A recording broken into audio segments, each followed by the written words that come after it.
बरेच जण म्हणतात तुम्हाला पेन्शन मिळते, तुम्ही पेन्शन खा आणि नुसतं फिरा स्टँडवरती, पान खा, विमल खा, आणखीन काही खा. हे करण्यापेक्षा आपलं सत्कार्य देवाचं नाव घेऊन सुद्धा तुम्ही जर समजा या ठिकाणी हे एवढं जर काम केलं तर वर्षाला 4 लाख रुपये मिळतात. आणि हे पैसे केव्हाही उपयोगी पडतात आपल्याला. म्हणजे पैसे कुठे वर घेऊन जायचे नसतात, आपल्याच नातेवाईकाला आपण पैसे ठेवतो. पण देरे हरी पलंगावरी म्हणजे पेशंट असतो. बात सही आहे. तर त्याचा उपयोग कसा करायचा हे शिकलं पाहिजे. यामध्ये मला म्हणजे कोणताही माणूस असला काम करताना त्याला तिथं आराम करायची सोय केली आहे, सगळं केलं आहे. त्याचा उपयोग करून घ्यावं लोकांनी आणि आपलं उर्वरित आयुष्य चांगलं घालावं. कारण कोणाकडे पैसे मागण्याची गरज नाही आहे. कैसा लगा मेरा मजाक? दररोज तुम्हाला 1 लिटर दूध जास्त निघालं पुण्या म्हशीचं तर तुम्हाला 60 रुपये मिळतात आणि खिशामध्ये पैसे आले म्हणजे तो एक आनंद मिळतो. मित्रांनो, आज माझ्या गावापासून एक 10 किलोमीटर मी लांब आलो होतो. इथे एक रिटायरमेंट अधिकारी आहेत. त्यांनी शेतामध्ये स्वतःच्या 5-7 म्हशी केल्यात, एक गाय केलेली आहे. त्यांचा प्लॅन जबरदस्त होता. तर मी आलो तिथं व्हिडिओ बनवायला. चांगलं वाटलं त्यांना भेटून बोलून. त्यांचं आपण एक 4 गोष्ट ऐकायला पाहिजे म्हणून मी खास व्हिडिओ बनवायला आलोय. ते काय सांगतात बघा तुम्ही व्हिडिओमध्ये. माझं नाव डॉक्टर मुरलीधर जगन्नाथ वट्टमवार. पहिले मी पुण्या आणि महात्मा फुले कृषी विद्यापीठामध्ये मी सर्व्हिस केली. रिटायर झालो. रिटायर झाल्यानंतर मी LIC एजंट म्हणून सुद्धा काम केलं आणि तिथं सुद्धा चांगलं काम केलं. पण गावाकडे आलो करोनानंतर आणि मग इथं जे 3-3.5 एकर जमीन आहे त्या जमिनीचा कसा उपयोग करावा असं करून मी या ठिकाणी एक ब्लॉक बांधला. 2 मजली ब्लॉक आहे आणि त्या ठिकाणी जवळजवळ आता 10 म्हशी आहेत. 10 पैकी 5 वासरं आणि 1 गाय. त्याच्यानंतर एक संकरित गाय आहे आणि 4 म्हशी आहेत. 4 पैकी 3 दुभते आहेत, 2 मुर्रा आणि 2 लोकल. तर अशा रीतीनं साधारण दररोज मला 8 ते 10 लिटर दूध निघावं असं त्याच्या मागची भावना आहे. सकाळी 8 संध्याकाळी 8 म्हणजे दररोज तुम्हाला 800 रुपये मिळतात. आणि माझं दूध डेअरीला मी 50 घालतो, 50 रुपयाने आणि दुसऱ्या लोकल लोकांना आवडते म्हणून त्यांना 60 रुपयाने देतो. आता जे की 70 रुपयाने सुद्धा जाणार आहे. जेणेकरून दररोज आपला काही न करता म्हणजे हे सैनिक आमचे उत्पादन करतात आणि त्याचंच दूध मी विकतोय. फक्त थोडं मॅनेजमेंट करतोय. एका यंग मुलाला एम्प्लॉयमेंट दिलेलं आहे, त्यातून त्यानं धार काढतो आणि साफसफाई करतो आणि सगळं मॅनेजमेंट करतो. तर ह्याच्यात एकंदरीत एवढंच आपली भावना आहे की रिटायर्ड माणसाने इकडे तिकडे पळण्यापेक्षा काही नाही, आपल्याला फक्त चारा घालायचा आहे आणि पाण्याची योजना पण केलेली आहे. आता आज पाणी ज्या जनावरांच्या समोर आहे त्यानं पिलं की कमी पाणी होतं आणि आपोआप भरलं जातं. अशा रीतीनं एकंदरीत हे आपण ब्लॉक डेव्हलप केला आहे. तर या ठिकाणी तुम्ही बघू शकता गाय आहे, म्हशी आहेत आणि चारी बाजूनं हां याच्यामध्ये ही एक गाय ठेवलेली आहे. फक्त आदर्श एवढाच आहे, ह्या गायीनं 20 नाही दिली, 12 जरी दिली तर रोज 1200 रुपये होऊ शकतात. आपल्या ह्याच्यावर अवलंबून असतं. आणि म्हशी आहेत त्या मुर्रा जातीचे आहेत आणि काही हे पण आहे लोकल. आणि आता व्यायला झालेली आहे, 1-2 दिवसामध्ये ती येणार आहे. खाण्यासाठी सगळं व्यवस्थित. हां, खाण्यासाठी केलं आहे. आणि पुढे तुम्हाला टब ठेवलेले दिसतात, त्यामध्ये फक्त पाईपनं पाणी द्यायचं, उचलायचं काहीच नाही आहे. 1 HP ची मोटर बसवलेली आहे. ऑटोमॅटिक नुसतं चालू केलं की इथं या ठिकाणी पाणी येतं. आणि 2-3 ठिकाणी हे भरून ठेवलेले आहेत पाण्याच्या टाक्या. हां, या ठिकाणी वासरं आहेत.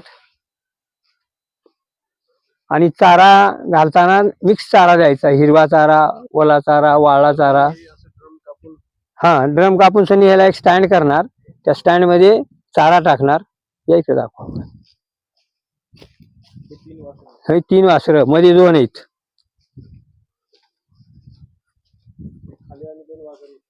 हां,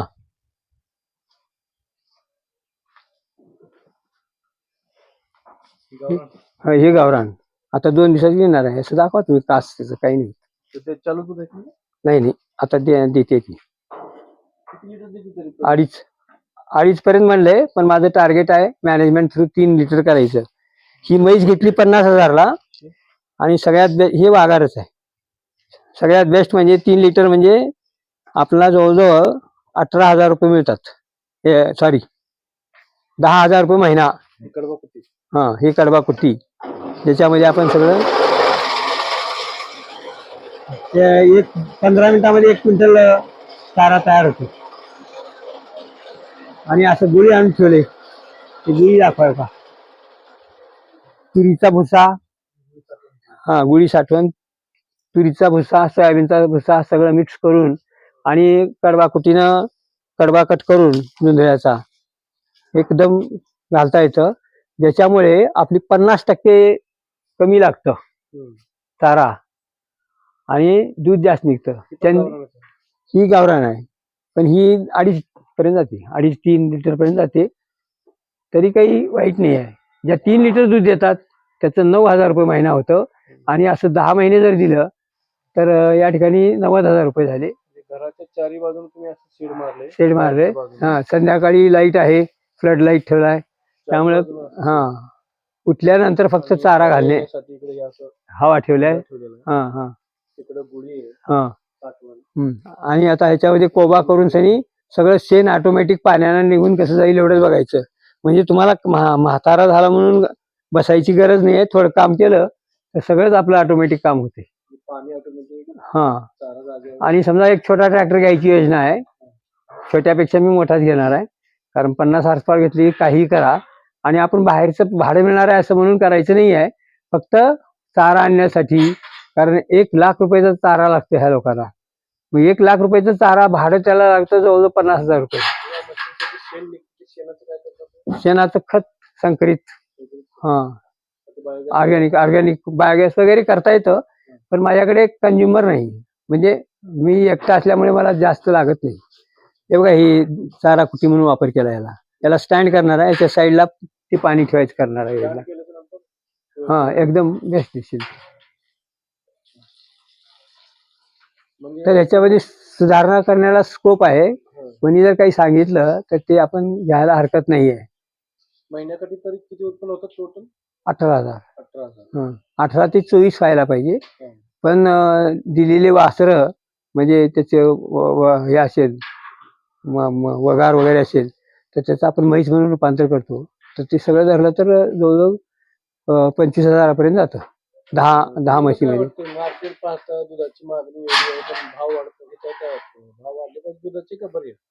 भाव मिळायला पाहिजे, ही वरड ठेवायला हरकत नाही आहे, पण त्याचबरोबर लोकांना न्यूट्रिशियस दूध दिलं.